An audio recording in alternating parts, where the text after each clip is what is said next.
TIFU by donating my stimmy to charity. Not today but about 19 months ago, but I'm still facing the ramifications today. Some background. I'm not rich, but thanks to scholarships and family, I don't have student debt and live a comfortable middle-class life. I was also fortunate to not have my work impacted by the pandemic. I was able to mostly work from home and my wage remained the same. On an unrelated note, my mom and grandma send me cute greeting cards several times a year for the last 10 years or so. Ever since I first left home to start college, I had always enjoyed receiving mail because of this. The TIFU. When the stimulus checks were issued, after some self-deliberation, I decided that I didn't need the money and that others needed it more than me. The way I saw it, I didn't ask for the money and I'd rather have the government issue it to someone else. So I researched different charities and chose 3 of them who did COVID relief and donated amounts to equal the stimulus check. As expected, they continue to mail me, but that's fine.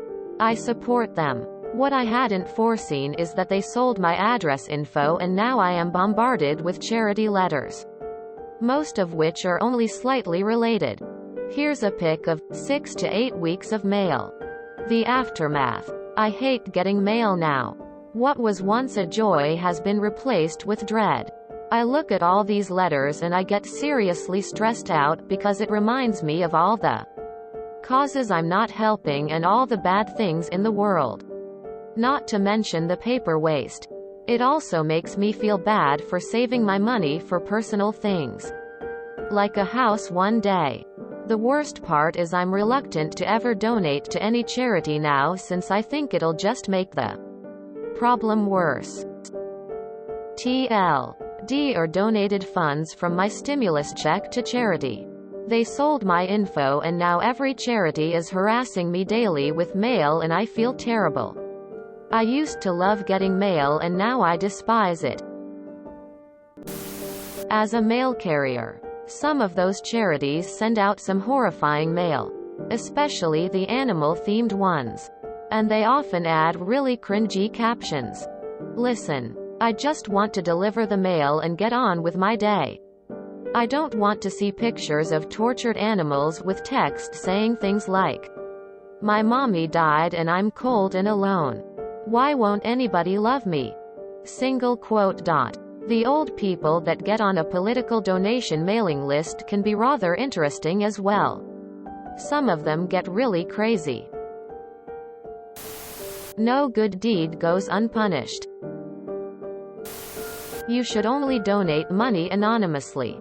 If you spend, say, $100, they will spend $100 to try to get you to bequest your estate. Small donations are not their interest. OBV. Generalizations. It reminds me of all the causes I'm not helping. You don't own the world's problems. You're a good person for helping one cause, not a bad person for not helping every cause. Sorry you donated to charities that sold your info. I'm disabled and used my COVID stimulus to start a charity myself for patients covered by workers' comp insurance with spinal cord and/or brain damage to help cover the cost of funding for meds and alternative therapies that insurance won't cover. Thanks for thinking about others when you thought you had enough for yourself. You are probably also getting lots of unsolicited phone calls. I registered my phone number with the National Do Not Call Registry. https://www.donotcall.gov/. After you register, tell each unwanted caller, "I have some information for you." Pause. This phone number is listed with the Do Not Call Registry. By continuing this call, you will make liable for a multi-thousand-dollar fine. It's amazing what a little incentive will do to their willingness to sell me something. Email all 3 of the charities and tell them one of the 3 sold your address. I started donating to the Sierra Club every month. So much mail from an environmental charity. And phone calls too. I told them if they could manage to leave me alone, I'd keep donating. If they keep bothering me, I'll stop. It continues. So I call one more time. Finally, I have to call them up and let them know that their actions specifically stopped me from donating. My mom donated money to Easter seals in my name when I was a child. 25-30 years later, I have never paid for address labels. I'm not sure how they got my address when I moved out. But they didn't miss a fucking beat. Red Cross is relentless if they get your phone number. Send them each other's mail. Jesus Christ, that's scummy. Hey, thanks for helping us out. Here is a big FU as a way to say thanks. I make a list of company names for all junk I get. Once it hits 15 to 20, I find all their websites and send a "do not contact, remove my information" email. If they provided a prepaid envelope, I will handwrite it on the donation slip and mail that. So far it was worked well, but it takes a year of diligent effort to whittle it down. I looked at the pic and though, oh, that's not too bad. Then I realized how horrible I have it. A lot of these places will remove your address if you call or email them. Hopefully you can significantly reduce this junk. Is really sad that all the money you donated was probably used to print all this. Very little to none of the money actually goes to the charity work.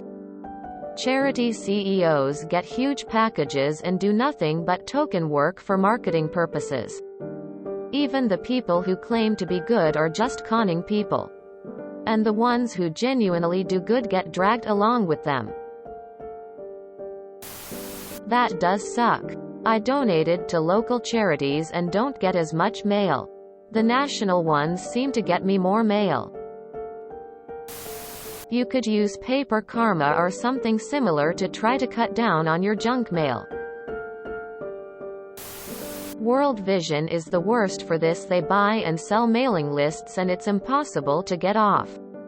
The list my grandparents died and WV keeps sending mail to my mother to her address, which she moved to after they died, meaning they never lived there. She keeps sending their donation requests back with a note, "They are dead." I have sent them messages and tweets. They claim they have nobody at that address. I showed them proof. They claim it's not them and told us to get off the national mailing list. My mother did that. Still gets mail to her dead parents to a house they never lived in. They still refuse to stop sending mail to dead people. Oh man. I feel you. I made a bet and ended up giving $50 to Doctors Without Borders in 2012. In 2017, in desperation, I called and was directed to a link on their website to be put on a do not mail list. Eventually the mailing stopped.